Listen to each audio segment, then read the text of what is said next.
आपने ऑसिपिटल की बात की, राइट?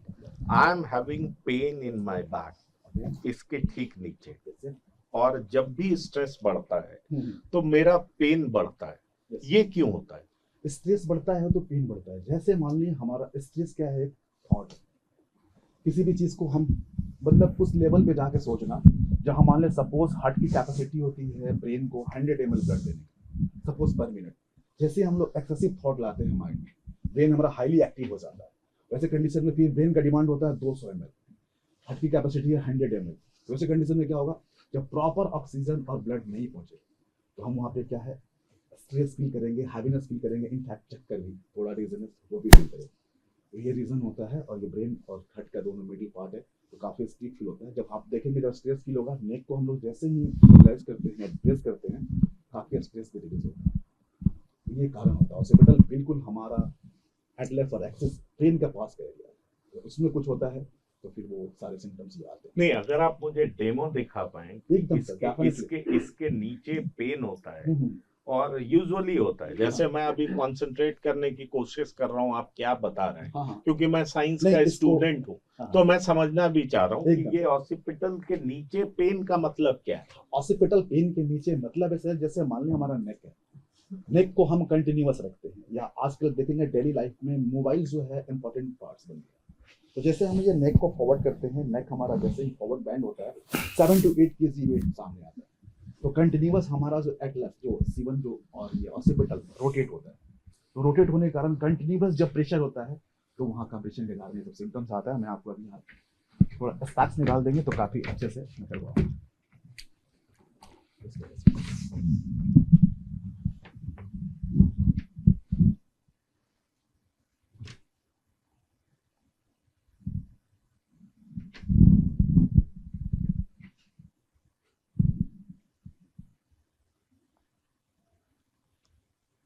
राइट साइड का काफी स्मूथ आपको, लेफ्ट साइड का जो है ना ये काफी ये मैं थोड़ा चेक कर दूं पहले। कोई पेन तो नहीं आ रहा, इधर में भी कोई पेन नहीं आ रहा? बिल्कुल नहीं। तो मुझे इसको रिलीज करना है ताकि आप फील कर पाएंगे प्री और पोस्ट क्या है। अभी जो आप अपने आप को फील कर रहे हैं, इसके बाद आप बताएंगे क्या है।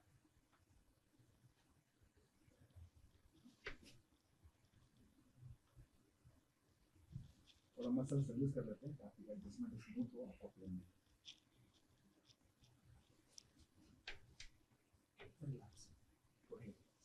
ये एडजस्टमेंट जो है आपका ऐसे बेटर हो जाए।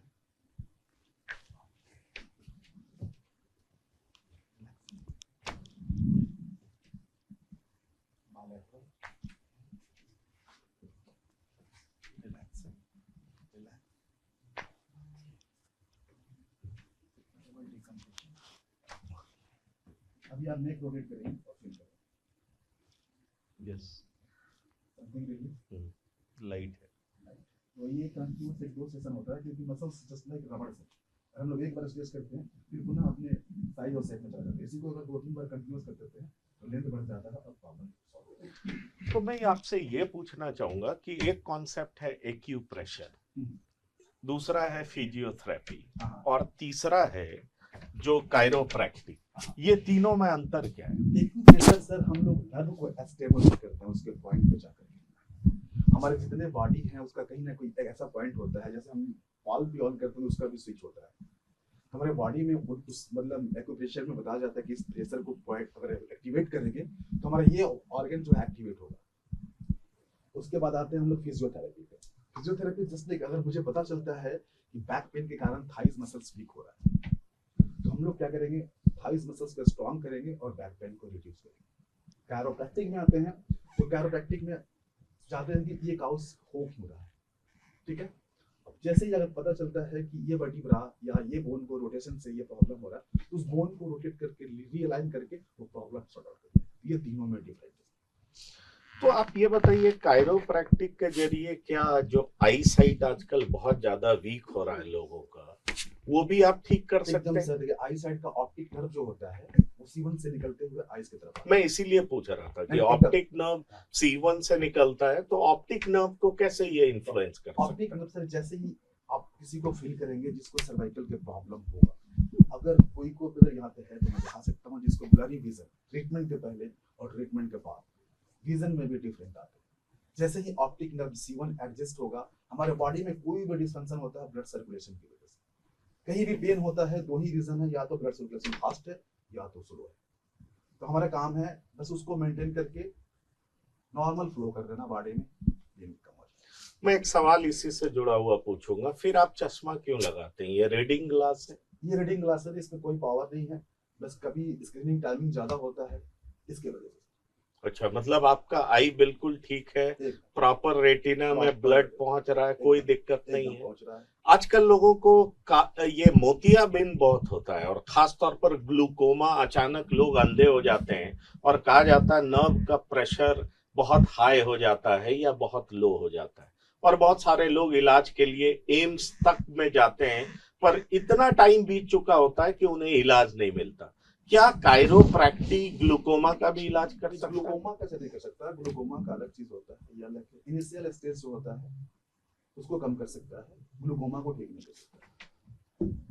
ग्लूकोमा को ठीक नहीं कर सकता, आप ये कह सकते हैं।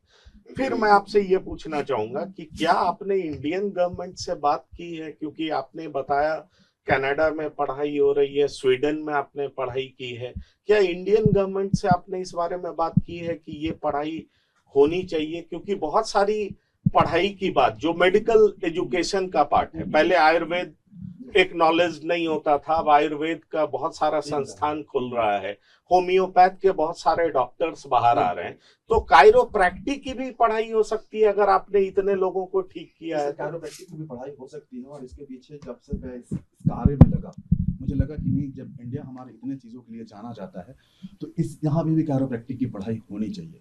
और अभी मेरे बहुत सारे स्टूडेंट को ट्रेंड भी किया है जो ऑलरेडी फिजियोथेरेपिस्ट हैं, उन लोगों को मैं 4 to 5 डेज का एक एडवांस ये वर्कशॉप कराता हूँ, उन लोगों को बताता हूँ how to adjust your bone.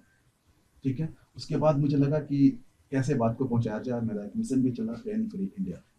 इसमें बहुत सारे लोगों को मैं जगह जगह जा करके मतलब जागरूक करता हूँ, अपने टीम के साथ में फ्री ट्रीटमेंट भी देता हूँ और बताता भी हूँ कैसे बैठना है, कैसे चलना है, ताकि इस बात को बिहार से मैं लेकर के चला था, आज पूरे इंडिया में हो रहा है। इस बात को मैं जैसे ही मिला 2018 में DY पाटिल साहब के लड़के अजिंक्य पाटिल से जो एजुकेशन देखते हैं, उनका भी ट्रीटमेंट मैं करता हूँ।